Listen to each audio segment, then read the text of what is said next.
We just this week at American Conservative Union sent out a letter to the CEO of Delta Airlines and just making it a point to address the CEO that conservative voices are important in this debate, that we need to be involved in these conversations that they're having instead of them simply caving to the left. And I just want to get your reaction, Matt, to this Ed O'Keefe.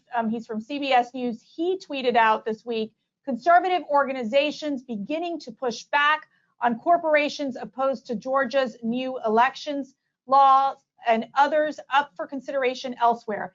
How Delta straddles the competing forces on this could be critical to future corporate engagement in political matters. This is a huge story. Obviously, the American Conservative Union, as the country's original conservative organization, has always been a partner with corporate America for half a century on lower taxes and less regulations and picking judges that'll just follow the law. And out of nowhere, these woke CEOs are breaking up this coalition. What they understand what's at risk here. They need to understand what's at risk. This coalition will not easily be put back together. When a CEO attacks half this country and it undermines our Constitution and makes it sound like it's racist to verify who you are before you vote, you've crossed the line. And there's still time for these CEOs like the CEO of Delta to come back. But that time is drawing short. And we're going to, as an organization, approach every corporate entity that continues down this road of making it almost criminal to be a Republican, almost criminal to believe in the Constitution. And the idea that we're not going to have voter ID in this country, that just breaks every democratic norm I can even imagine. That's right. But we want to get going with, let me tell you, I'm so thrilled to have our next guest on, because talk about one of CPAC's favorite speakers, someone who we love spending time with.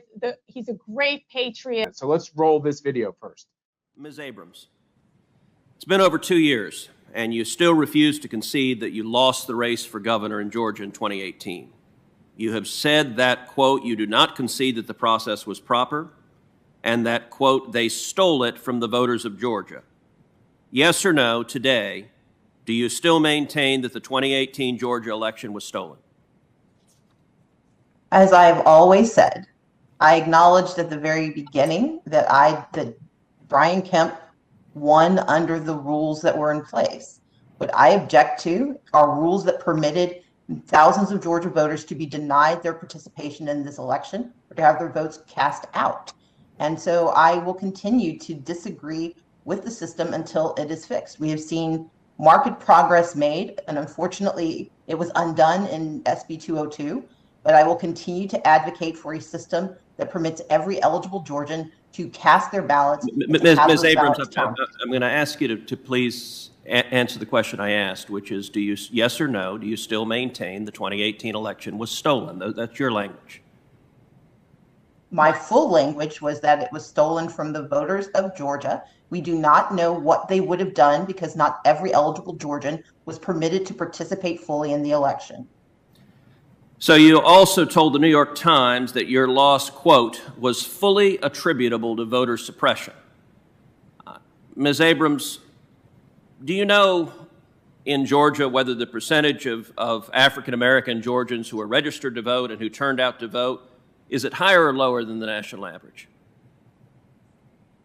It is higher than the national average because Georgia is one of the largest states with an African-American population. But that's not tied to the size of the population. The percentage of black Georgians who are registered to vote in 2018 is 64.7%. That compares to 60.2% as the national average. The percentage of Georgians who voted in 2018, the election you claim was stolen from you, was 56.3%. That's higher than the national average of 48%. Let me ask you this, Ms. Abrams. In 2018, do you know which demographic group in Georgia had the highest registration percentage and the highest turnout percentage? I have a guess, but I will defer to you for the answer. The answer is African Americans had the highest registration and the highest turnout, despite your claiming that the election was stolen and there was somehow voter suppression. So it's our honor to have on CPAC now, not Governor Stacey Abrams, but Senator Ted Cruz. She's not a governor. I know, air quotes. Senator Cruz, how did you masterfully put these questions together? Well, it involves something that, as you know, Democrats rarely interact with, which is actually facts and evidence and data. And, you know, I say that somewhat tongue-in-cheek, but to be honest, when it comes to this issue, it's not tongue-in-cheek. Stacey Abrams and the media and the Democrats have been lying about the Georgia voter integrity law. They've been lying about the Texas voter integrity law. And these woke CEOs have been marching into battle as the enforcers of the angry left, and it really is based upon a mountain of lies. The reality is most of the CEOs engaging on this issue have never read the bill. They don't know what's in it. They don't care what's in it. They're just scared of the left-wing mob and want them to go terrorize someone else. And it is very dangerous in terms of protecting the rights of the rest of us.